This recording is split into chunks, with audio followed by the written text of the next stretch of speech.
지난 8일 저녁 11시쯤 청와대 홈페이지 국민청원란에 마스크 가지고 장난질인가라는 제목의 글이 올라왔습니다.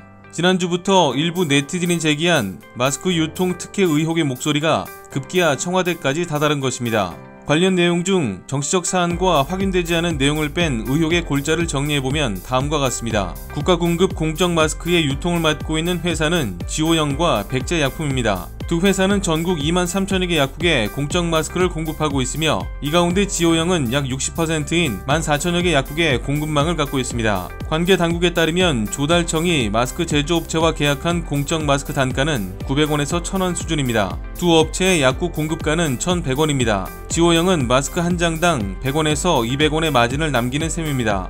하루 평균 560만 장을 공급하기 때문에 하루 이윤은 5억 6천만 원에서 11억 2천만 원이 된다는 계산이 나옵니다. 적지 않은 금액이기 때문에 특혜 논란에 휩싸이고 있는 것입니다. 의약품 유통시장에서 시장 지배력이 뛰어나 지속적으로 높은 영업수익률을 기록해왔던 지오영의 입장에선 이 특혜 시비가 억울할 수 있습니다. 특히 의혹의 사실 여부를 떠나 정부는 이와 같은 의혹이 제기되는 이유를 심각하게 고민해봐야 할 것입니다. 우선 신뢰의 문제를 꼽을 수 있습니다. 대통령이 직접 나서 조만간 종식될 것이라 언급한 코로나19는 공교롭게도 그 후 바로 본격화되기 시작했습니다.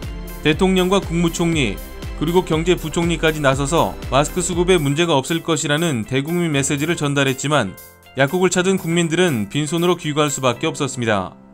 정부는 지오영에게 이문보장 다 해주고 유통시켰는데 여전히 마스크는 구하기 힘듭니다. 정부가 생산자를 대하는 태도와 유통업자인 지오영을 대하는 태도가 사뭇 다른 것도 의혹을 사기에 충분합니다. 이미 알려진 바와 같이 정부는 마스크 업체들에게 갑질에 가까운 태도로 생산을 독려했습니다. 반면 9일 자정기재부는 이례적으로 마스크 유통 가격이 물류비, 인건비 인상분 등을 고려할 때 과도한 가격이라고 보기 어렵다며 지오영을 두둔했습니다. 더욱이 일부 매체가 지오영의 대주주는 중국 회사라고 보도하면서 친중 노선을 걷고 있는 정부에 대한 의혹은 더욱 깊어지고 있습니다. 이 매체들은 지오영이 2019년 5월 홍콩 사모펀드 블랙스톤 SPC에 70%의 지분을 넘겼으며 조선의 회장은 23%의 지분만을 보유하고 있는 것으로 전했습니다. 그리고 이 홍콩 블랙스톤 SPC는 중국계 자본의 투자를 주로 관리하는 곳일 수 있다고 합니다. 청와대는 9일 일부 언론과 유튜버들이 지오영과 관련해 제기하는 모든 의혹에 대해 명백한 가짜 뉴스로 법적 대응을 비롯한 원칙적 대응을 하겠다고 발표했습니다. 네티즌들이 영부인과 지오영 대표와의 관계까지 들먹이자 이에 발끈해 강경한 태세를 보인 것입니다. 지오영 의혹의 본질은 불신입니다.